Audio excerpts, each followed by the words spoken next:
还记得清宫剧中的两大拽妃巨头吗？叶澜依和韩湘剑这两位，跟后宫其他只知道争宠的妖艳贱货不一样，他们俩进宫就不是心甘情愿。这福气给你，要不要？我什么都不要，都拿出去。进了后宫之后呢，也是天天冷着一张脸，不怼皇帝就算是心情好的。但这俩人越冷脸，皇帝就越想要得到。原本他俩对于进宫都是不情不愿，进了宫之后呢，对皇帝也是意见很大。可大结局时，这俩人的结局竟然完全不同。他们俩一个选择割腕自杀，而另一个却选择安享晚年，这是为啥呢？这就跟他们各自的心上人有着不小的关系了。叶澜依当时听完让他进宫的圣旨以后，虽然不情愿，但碍于这是圣旨，所以还是接了他。毕竟她只是一个小小驯马女，实在是没有抗旨的权利。最重要的是，当时的果子狸还好好的呢。叶澜依对于四大爷的恨意也没有后期那么多。可到了后来，四大爷硬生生搞死了果子狸。从这个时候开始，叶澜依就和以前不一样了。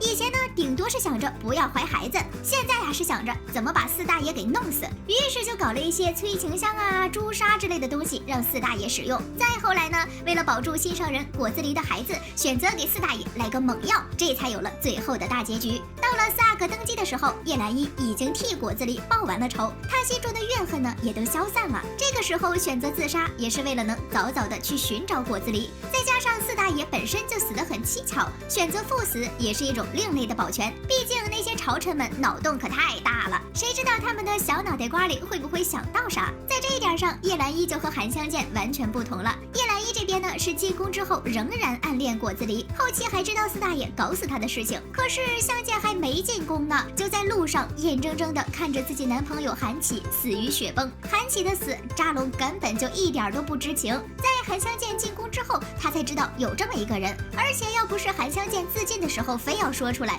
韩琦，对不起，我活着不能和你在一起，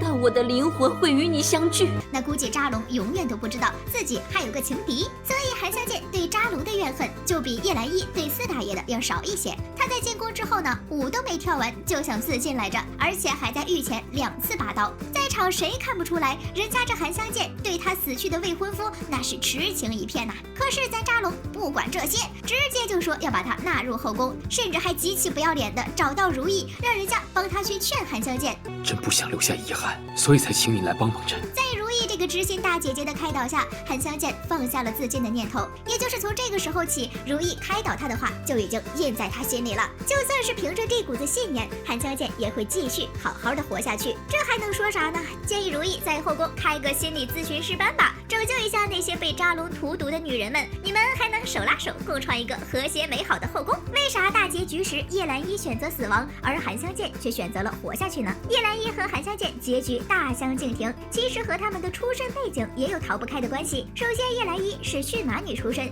也没有什么强大的背景，自己到了濒死之际，还是被果郡王救了一命才得以存活。在圆明园的时候呢，就以臭脾气著称，那里的小太监都管她叫姑奶奶。本人在圆明园也没有什么小姐妹，进了宫之后呢，更是独来独往，曾经那桀骜不驯的样子，把齐尔哈气到当场结巴，就连向来以温婉著称的梅姐姐都被她的态度劝退。在甄嬛回宫之后，也勉强算是有了一个朋友。可是叶澜依的本意并不是帮助甄嬛，而是帮助果子狸的心上人，因为她已经什么都不在乎了，所以叶澜依才是真正意义上的孤身一人在后宫打拼。到了后期的叶澜依更惨，她毫无背景，还没有团队，暗恋了许多年的人也已经不在人世，再加上对这个后宫极度恶心，叶澜依这个人完全就是无牵无挂的存在。那生死于她而言又有什么意义呢？叶澜依这人本身就无牵无挂，来去自由，可是却硬生生的被困在后宫里，只能每天一抬头就看着这四方的天地。要换成是我的话，我也不想让自己的后半生还继续在这儿熬着。韩湘剑呢，虽然也向往自由，渴望自己的爱情，可是再怎么说，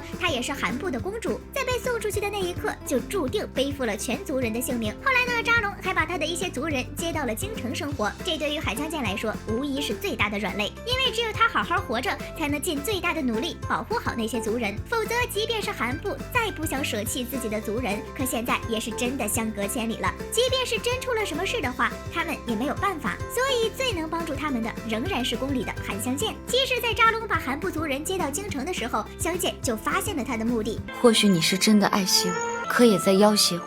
我再也不能妄想离开这里，至死也不能。也是从此看到了自己的结局，一生无法离开紫禁城，只能在宫墙里好好的活着。因为一旦他自尽了，他这些身在异乡的族人不知道会有什么磨难，那些老弱病残在一个自己完全不熟悉的地方能干什么呢？所以韩湘剑不管想不想死，为了自己的族人也得好好活着。在这一点上，韩湘剑本人其实也很无奈，可是他不像叶澜依那样自由，可以给自己选择的余地。韩湘剑要背负的东西实在是太多了，为何向来一致的两大拽妃结局却是一生一死？叶澜依和韩湘剑两大拽妃从进宫的时候不情不愿到面对皇帝的态度其实都很像，可是他俩的结局却是一生一死，这也太令人费解了。为啥结局会是这样的呢？这其实跟两位皇帝也有脱不开的关系。叶澜依和韩湘剑两人进宫的时候都是皇帝已经上年纪的时候，不过扎龙的上年纪持续了很多年，人家去世的时候韩湘剑也不是年轻的小女孩了，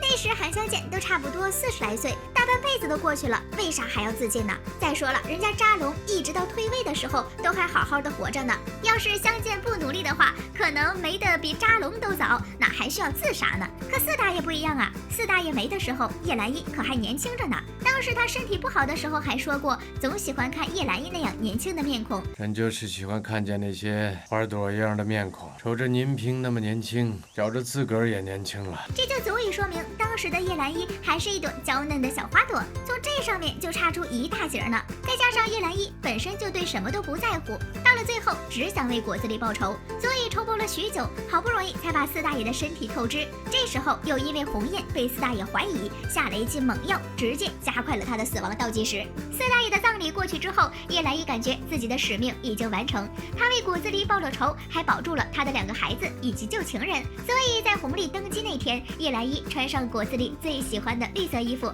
用那把匕首结束了自己的生命。反正最后的叶澜依已经把所有想做的事儿都做完了，不想继续在这阴暗的后宫待下去也是很正常的。而韩湘剑从恨意这儿来说，就和叶澜依不一样，他的心上人呢也不是被扎龙搞死的，那只能说是死于意外。要是硬跟扎龙扯上关系，那就是他不该对韩部出手。不过咱们韩湘剑不是那种不讲理的人，自然呢也就对扎龙少了一层恨，也就更不需要报仇什么的，只是得好好活着，毕竟族人还得自己保护。再加上如意心理辅导功课做得好，湘剑呢对于死也就没啥想法了。别看叶澜依和韩湘剑哪都一样，实际上他们是截然不同的2种人。叶澜依本来就自由自在，韩湘剑呢却得背负起保护族人的使命。从根本上来说，他们俩的人生走向完全不同，所以从入宫开始就注定了他俩这相似的命运以及不同的结局。不过他俩过得还都算挺潇洒的，在皇帝面前也不用服软，要不是叶澜依想虚死四大爷，后期他也不必刻意逢迎。好啦，本期视频就到这里啦，宝宝们别忘了点赞评论哦，啾咪。